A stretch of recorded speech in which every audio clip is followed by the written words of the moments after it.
All right, my friends, J.R. Dukes back with you. Appreciate you joining me. I want to welcome all my free-minded friends out there.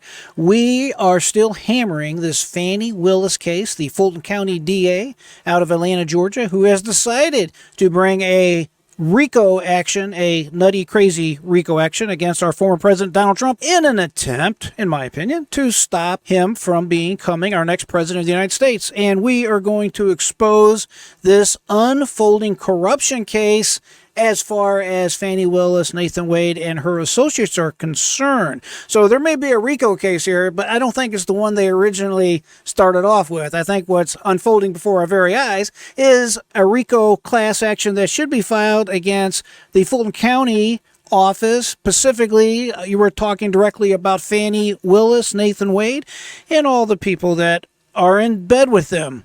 Pun intended. So at any rate, I have a great video for us. How can you do anything worse to screw up this case? If you're serious about going after one of the most powerful men in the world, you better have your ducks in a row. As I've been talking about, Fani Willis is well on her way to becoming another person that came up against Donald Trump and ends up in jail, ends up losing their careers, ends up in some kind of serious jeopardy as a result of them coming after former President Trump, because as it turns out, folks, if you live in a glass house, you should not throw stones. Of course, we all know that, but apparently our beloved prosecutor does not understand this. Folks, I got the video. Let's get into it right now. This is by a guy named, I think it's Doug in Exile. We'll get into his exact name, but this guy really has a fantastic piece put together on this, and we just have to talk about it. So without further ado, here we go. She's paying this alleged secret unqualified boyfriend $100 more an hour than she's paying an actual RICO expert attorney who she brought in. That's the first I heard of it, that she has a RICO attorney. Yeah, it's Doug in Exile. That's this guy's name there. I love this guy. He is pretty good. I like the way he puts his stories together. If you have not heard of his channel, if you haven't subscribed, be sure to swing over to Doug in Exile and give him some props. But she's paying less than the guy with no experience. But if we look at the amount of money that's been paid to these three lawyers over the last 2 years, one of them's made $73,000, one of them's made $90,000, and Mr. Wade has been paid $650,000+. That's an enormous discrepancy. And Anderson, if some of that money is making its way back to the DA, whether through trips or hotel or other entertainment or arrangements, then you have a problem with a conflict of interest. I totally agree. Not only do you have a problem with a conflict of interest, you have a criminal problem, because what you have is you have by proxy, you have the Fulton County DA who is in charge of paying the bills of these attorneys. So the bills are coming from taxpayer funds. And as it turns out, published reports have it, it's not just taxpayer money, it's federal taxpayer money, because what she has allegedly done is redirect COVID money from the COVID funds given by the Fed. She took the money from the COVID account and paid it allegedly to her boyfriend slash lover slash main prosecutor going after Donald Trump. She said that there was no difference between any of these individuals, and as it turns out, she lied about that too. It's very obvious, it's very evident that he was paid 2 to 3 times more than any of the other so-called prosecutors on this case. You know, Fani, if you're going to lie about something, you need to do the following. Don't lie about something that can be proven. It's really just that simple. She paid her boyfriend, this alleged secret boyfriend, to meet with the Biden White House, including the White House counsel, before Fani Willis brought this unprecedented indictment against President Trump. And So this is the sequence of illegal events. She meets with the Biden White House. She hires this lawyer the day after he files for divorce. That divorce is going to play into this big time too, that timing.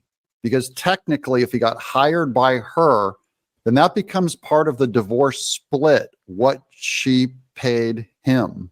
Marjorie Taylor Greene sent a criminal. That's exactly right, Doug. I could not say it better myself.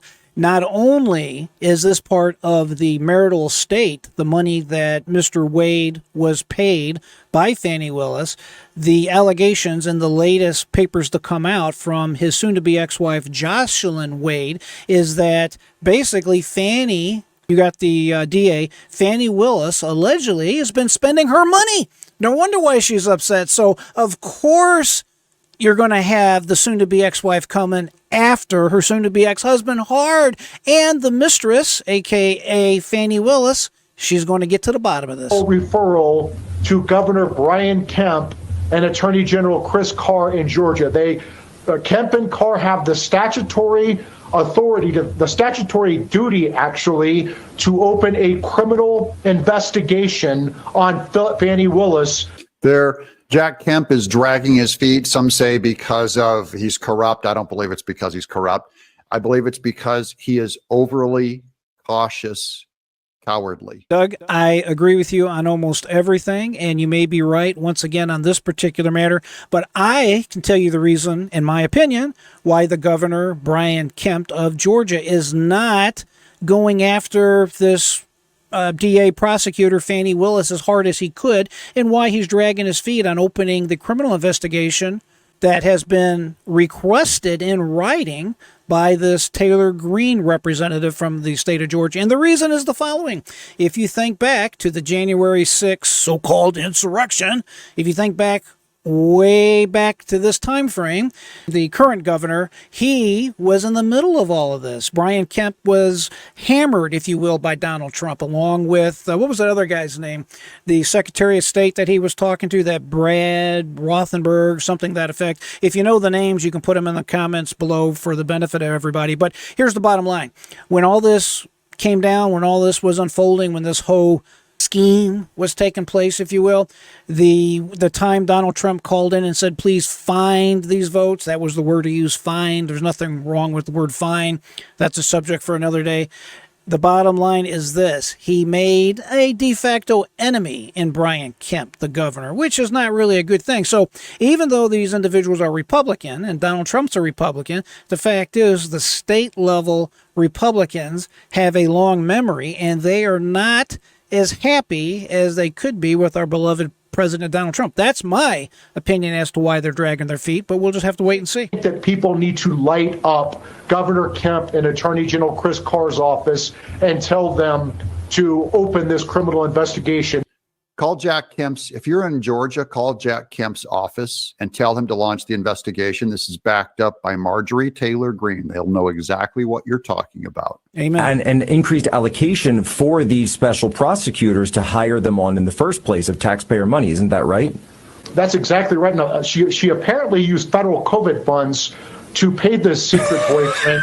Okay, that's the first I heard that she used COVID funds from the federal government to pay for Nathan Wade. Now that becomes a federal crime, and now the government can get involved, and they're going to. More breaking news tonight in a major case against the former president that's turning into a major mess. Late today in Atlanta, a Fulton County commissioner launched a probe into allegations that District Attorney Fani Willis misused county funds and, quote, accepted valuable gifts and personal benefits from the special prosecutor that she hired to prosecute the case. His name is Nathan Wade. They're not going to. Let me correct that, because Merrick Garland's in charge of the Department of Justice. And why in the world would he do that when he could end all of these investigations? Yeah, he's exactly right. Another good point made by my friend here, Doug. They could go ahead and open an investigation on the federal level, but they're not going to do that because, of course, Joe Biden, the Democrats, are in power in the White House, the executive branch, and Merrick Garland, the guy that is running the Department of Justice, Garland does not want anything to do with this case. He wants Trump taken down by all measures possible. They are not interested in justice. They're interested in lawfare. They're interested in what they've been accusing Donald Trump of, which is election interference. All they want is to get Trump, in the famous words of the great Alan Dershowitz. So that is exactly what is transpiring, folks. This hole is getting deeper and deeper and deeper for the Democrats and Fani Willis and Nathan Wade. There is so much to stay on top of with this story. Obviously, there are some very tight ties between the White House directly and this case when it was brought. As you heard Doug talk about earlier, that they have verifiable records where Attorney Nathan Wade, the prosecutor slash boyfriend slash lover of Fani Wade, went to the White House, met with White House personnel. They're still trying to verify exactly who he met with. It's been published that he was there for at least 2 full days. So you know, and I know, in all likelihood, Joe Biden and his fingerprints are all over this. They are all in bed together, literally, and they're colluding together to stop Donald Trump. This should not be allowed in our great country. We are too good for this, and these idiots are messing up our country. They're turning us into a de facto banana republic if you and I do not stop this. This is not funny. This is not the way it is supposed to work out. Nowhere can you have a country to where you can have the party in power taking out their main rival. This is stuff they literally do in Russia. I had another video not long ago that I'm showing that Putin is doing this today. They had a candidate, a female candidate that wanted to run, and they just said, no, you're not eligible, and they took her off the ballot. Another candidate, the one he tried to poison on an airplane, well, he lived, so what did they do when he come back to Russia? He's now in a prison north of the Arctic Circle, freezing his you-know-what off if he's not being tortured and dead by now. This is what these type of countries do. This is not what we do. This is abhorrent, and it's shameful. Folks, please, don't buy the indoctrination. If you know anybody that benefit from this message, please send them a copy. Share this video with them. If you're still with me, hit the like button, the thumbs up. Be sure to go ahead and subscribe so you can be apprised as the videos come out. And I'll be having another one coming out very shortly, especially if you hit that subscribe button. You'll know all about it. Hey, it's my pleasure to come chat with you. As I always say, keep that mind free. Never give up. And until next time, my friends, I am J.R. Dukes.